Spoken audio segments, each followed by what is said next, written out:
Much like the story's characters going into the tutorial, I went into the Primal Hunter completely blind. Will it be funny, serious, riveting, boringly bland as opposed to excitingly bland, good, bad? I didn't know what to expect, but about halfway through, I realised I'd made a terrible mistake. But it was too late to turn back.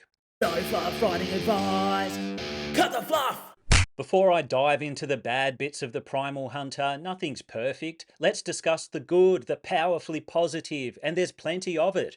Really, my first point's more of a neutral where the bad cancels out the good. Here's what I mean. I both love and hate the opening. I love how it sets up the story with a mundane workday office situation, and just as you're thinking, what are we doing here? Get on with it. The story gets on with it. But then it drops us from the mundane into an equally mundane waiting room, a lobby, a pre-tutorial tutorial, whatever you want to call it, which kills some of the momentum or potential momentum. You might as well just throw a loading screen in at this point. Do any lit RPG novels do that? Make you sit through a literary loading screen? I wouldn't put it past them.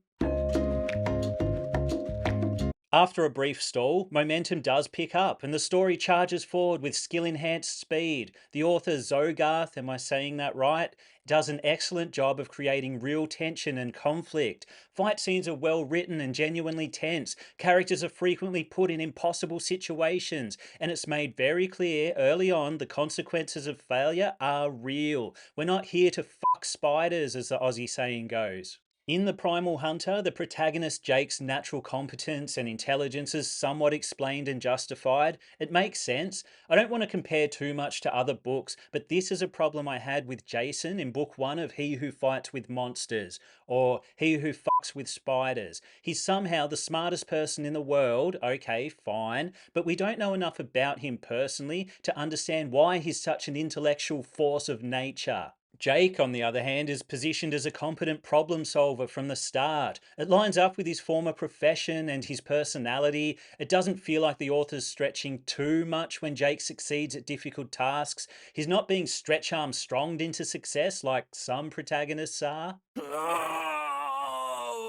The Primal Hunter also manages to add tension to the process of leveling a profession. What? For Jake, anyway. With that said, without dropping any spoilers, I feel like the brilliant concept is somewhat wasted as the tension slowly melts away over time, too much time, until it's gone. Then the moment comes, and I'm like, are we still worried about this? I'm good. Are you good? Any lingering tension?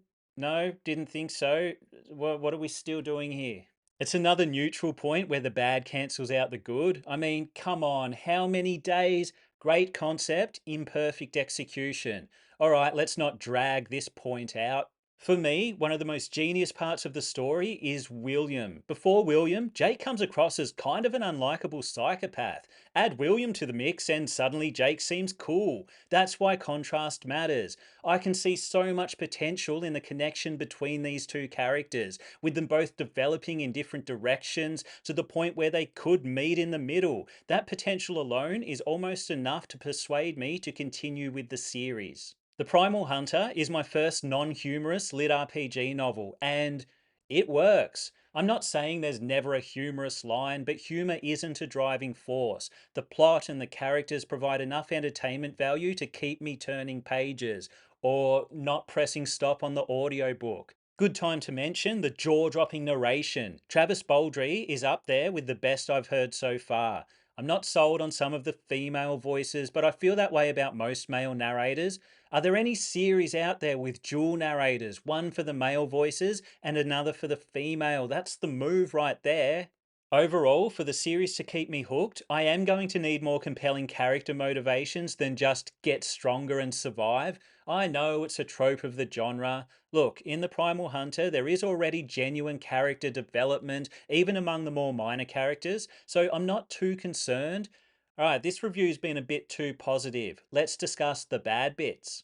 Straight up, the dialogue in The Primal Hunter is lacking. It's clunky and unnatural. Not always, but it's a noticeable weak point in the writing because everything else is done so well. Maybe that's why Jake's a loner, so the author doesn't have to write too much dialogue.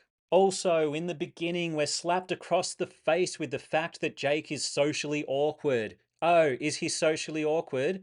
I'd forgotten since the last time we were told. Maybe tell me again in a few pages and keep telling me until there's absolutely no chance I'll ever forget. Yeah, so there was some over explaining, plenty of rambling too. None of it's deal breaking, but the writing could have been tighter. What's the opposite of as loose as a goose? As tight as a Jedi Knight? You know they're not allowed to. Never mind. Now for my mandatory moan about being over bombarded with stats and skills. Oh, so many skills. Do we really need to list them all again in the middle of a chapter? I'm going to make another comparison here. Everybody loves large chests, solves this problem by putting the skill and scat dumps? Stat dumps at the ends of chapters so people like me can skip them. Can we please make that the norm so I have less to complain about? Wouldn't that be nice? All right, my biggest issue with the Primal Hunter is why is everyone instantly okay with the situation? I don't get it. They're all, yeah, I guess we're in a video game now. Bit weird. All right, let's get on with it. If it seemed like the author just wanted to skip all that talk and drive the plot forward, I'd be more understanding. But there's enough rambling on other topics to leave me wondering why everyone's so cool with the situation. I get why Jake's fine with it and is in fact thrilled to be there. We're in his head for much of the story. But why isn't everyone else freaking out and asking questions? Like I am, freaking out and asking questions. What is happening here? Overall, in the Primal Hunter, the good far outweighs the bad. And that's the problem, because now I have another entire series, what is it, 14 books I want to read. It's unmanageable. Praise the primordials for audiobooks. That's all I can say. If you enjoyed this video, hit subscribe. If you didn't enjoy this video, hit subscribe anyway, and hate watch my content. That's always fun.